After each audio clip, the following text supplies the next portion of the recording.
8 white caskets. Side by side on the grass of Summer Grove Baptist Church in Shreveport, Louisiana.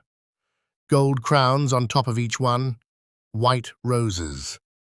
And photographs, large printed photographs of children's faces placed next to each casket so that every single person who walked past could stop, look, and remember exactly who they were before the 19th of April changed everything. 3-year-old Jayla, 6-year-old Kayla, 10-year-old Marquaden, 7-year-old Layla, 6-year-old Kadarian, and 3 more. 8 children, 5 girls, 3 boys, ages 3 to 11. The youngest was still in diapers. The oldest had just started thinking about what she wanted to be when she grew up. They were not buried because of a stranger. They were not buried because of a random act of violence. They were buried because of their father.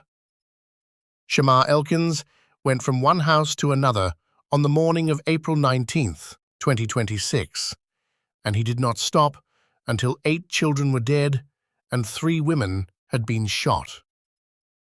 This is what happened. This is what was left behind. And this is what the federal government is still uncovering. Saturday, May 9th, 2026. Summer Grove Baptist Church, Shreveport, Louisiana.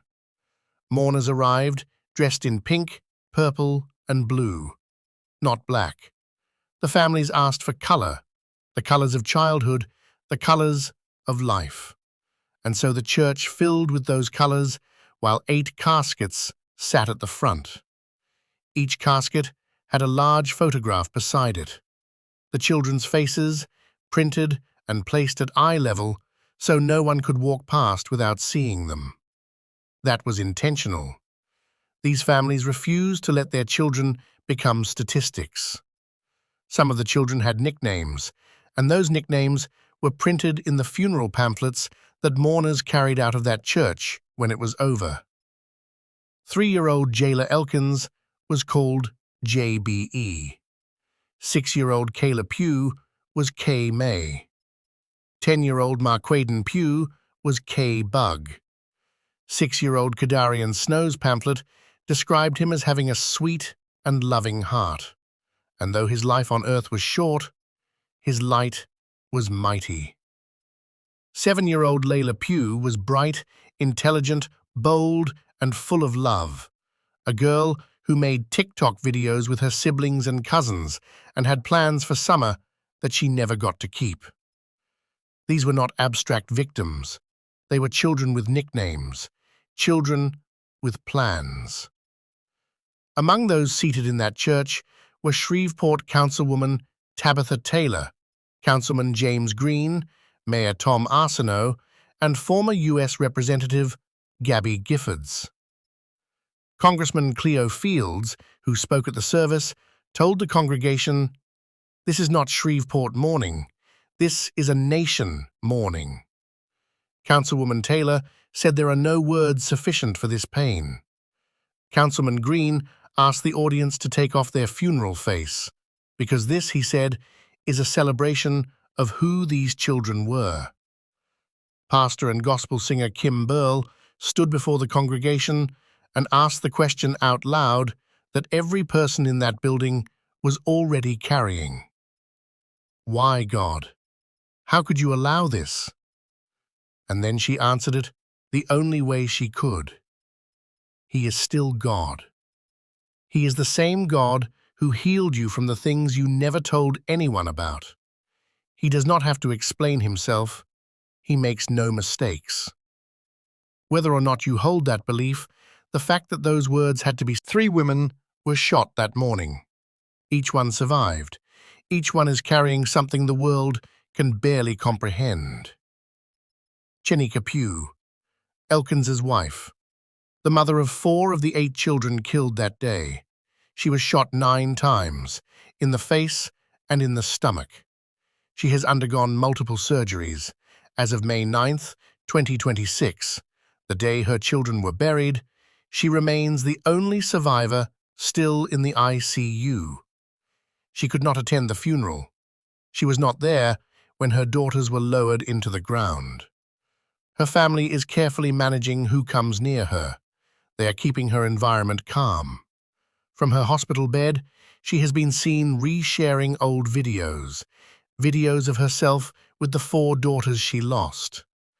That is the reality Chanika Pugh is waking up to every morning. 9 gunshot wounds, 4 daughters gone. A hospital room instead of a church pew. Her cousin, Crystal Brown, confirmed to reporters that in the days before the shooting, Elkins had not responded well to the divorce filing. He was argumentative. There had been no prior physical violence reported in that period, but something shifted when those papers were filed.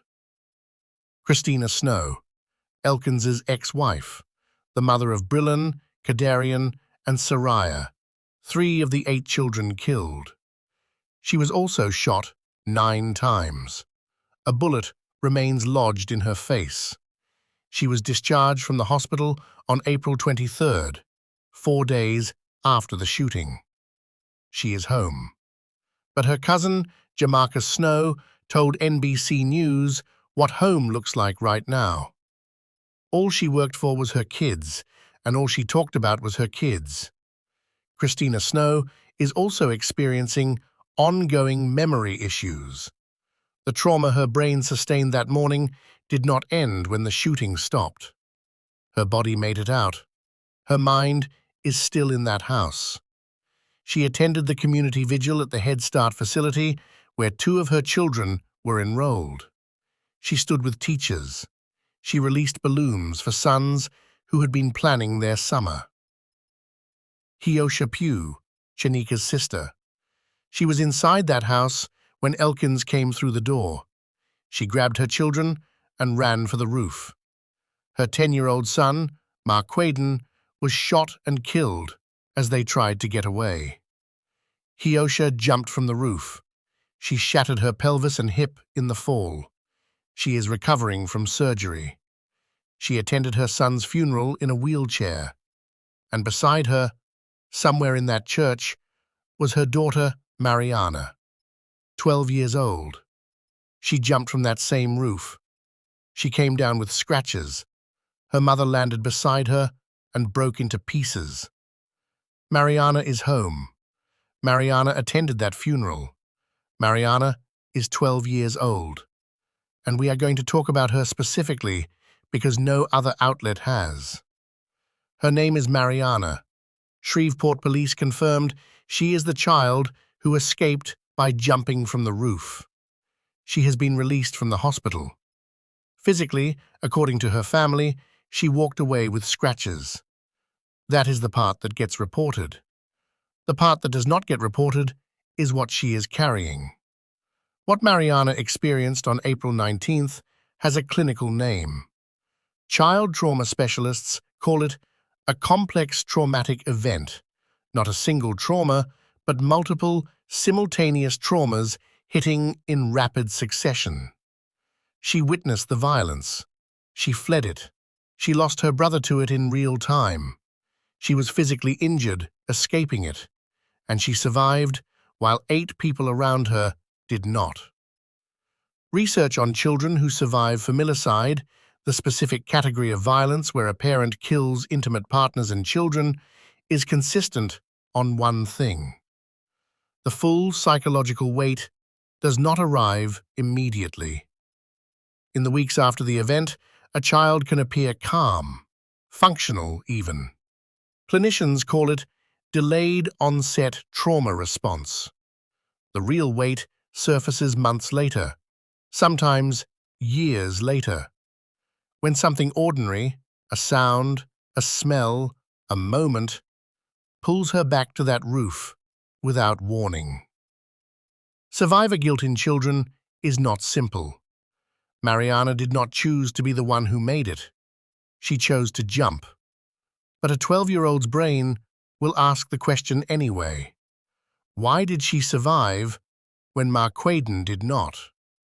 When Jayla, Kayla, Layla, Brillen, Kadarian, and Soraya did not? Without specialized, sustained therapeutic support, that question can attach itself to her identity for the rest of her life. Brentwood Hospital opened a mental health clinic for the community. Caddo Parish Schools has counselors available. Those resources matter. But Mariana's situation is not a community grief situation. It requires a trauma-specialized therapist with direct experience in child survivors of familicide. She is 12. She is going to return to a classroom. She is going to sit among classmates who may or may not know what she survived.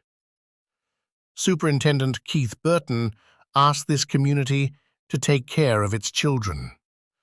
That call is not abstract. It has a name, and that name is Mariana. While that church was full of mourners on Saturday, the federal investigation did not pause for a single day. 2 days before the funeral, on May 7, 2026, a federal grand jury handed down formal indictments against both men charged in connection with this case. Charles Ford was first charged on April 21st. He was indicted on May 7th on federal charges of being a felon in possession of a firearm, specifically the assault-style rifle Elkins used during the attack. Ford is also accused of lying to ATF agents during the investigation into how Elkins obtained that weapon. Michael Mance was charged on April 25th and indicted on May 7th for illegally possessing firearms while under a domestic violence court order. When police searched his home, they recovered multiple weapons. Neither man has entered a plea on the indicted charges as of the most recent reporting. Both are moving through the federal court system. But here is the detail that emerged on May 8th, the day before the funeral, that almost no outlet covered. ATF Special Agent in Charge, Joshua Jackson, made a public statement at a press conference.